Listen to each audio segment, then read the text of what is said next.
If you happy, happy, happy, clap your hands. If you happy, happy, happy, clap your hands. If you happy, happy, happy, clap your hands, clap your hands.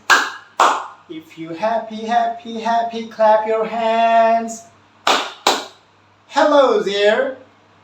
My name is Ellie and I am an English teacher.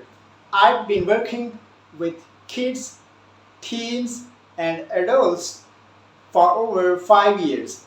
So let me tell you about my experience.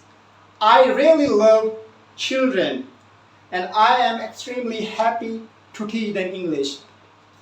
The same thing, professional development is very important for me. That's why I put a lot of time to improve myself.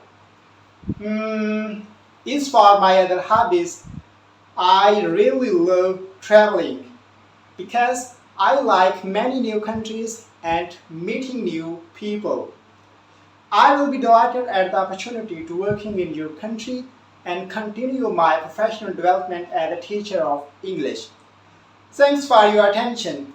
I hope to see you soon.